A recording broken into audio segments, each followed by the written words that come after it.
If you've got a super hard-headed kid, this video is for you. I have done almost every single type of punishment that you can think of, from trying to do a spanking when younger, kind of leading up to his age now, about 6.5. I've done threatening to pull toys, being a soft parent and just talking through emotions, gentle parenting, that kind of vibe. I've tried loads and loads of different things, and the one thing that I find that constantly sticks, that makes him more pissed than anything, more than telling him to clean his room or asking him to breathe and try to meditate his way out of it, is physical activity. So, and I'll kind of bring some background why I've kind of gotten to that point, but I had lunch, and I chose to have lunch with the family after church at a ramen place. We normally hit barbecue, and my son's a creature of habit, so he was already pretty pissed that we were not in the barbecue place. My wife was sick at the time, so we went out, and I was like, okay, well, what can I get her that makes her feel good? It was ramen, so that was the choice of why I did it. I don't like ramen, I'm not a ramen guy. So I chose that because she likes that. I knew it would feel good on her throat. And I gave her other alternatives, but she wasn't having those alternatives. You know what I mean? So ramen it was. And so we got to the place, and immediately, I'm not eating ramen, not doing this, not doing that. And he made the whole lunch unbearable. Nobody wanted to be there. My wife was telling me to get out because I was being unbearable, because we were just kind of bickering back and forth about it. She was going to tell him, hey, here's what happened, here's why we did this. But I kind of stopped her. It's like, hey, that's not the point. We're eating lunch as a family. We're here together. We're spending time together.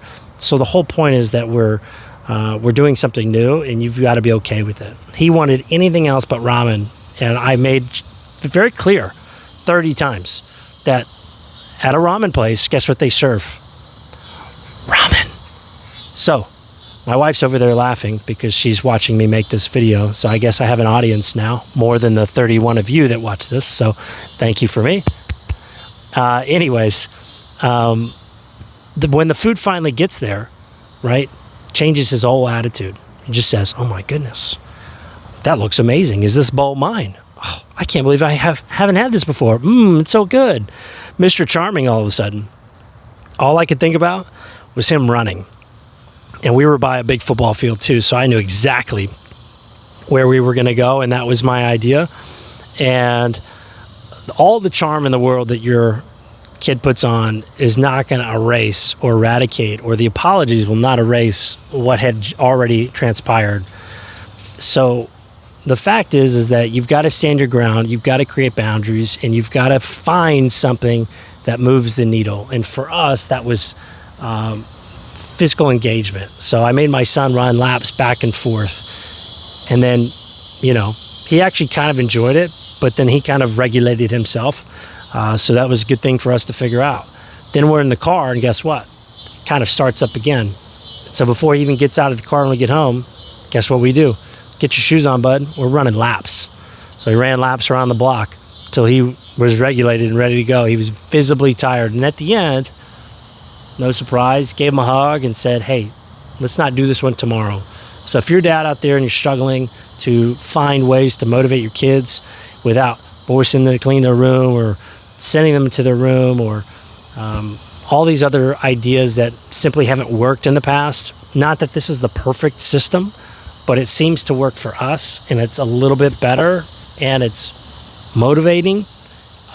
It deregulates them, and they get some physical fitness. And it is the middle of summer, so you got to be a pretty psycho dad to do that to your kid. So definitely know the limits. I'm not saying, hey, make your kid run 20 laps around the block, but it's just a wake-up call, right? And your kid might learn something, and he might actually respect you for it. And if you're a extra psycho dad, join with them, start running with them. And so that's going to be kind of the next step in our journey is, hey, I'm going to start running with them. One, because I'm fat and I got a beer belly and dad bod, probably like the other 31 of you. And also, I think I'd like to walk around with my shirt off for the first time in 20 years. So it'd be nice. So if you stuck around for this whole video, cheers to you. And if you're part of the 31, thanks for being here.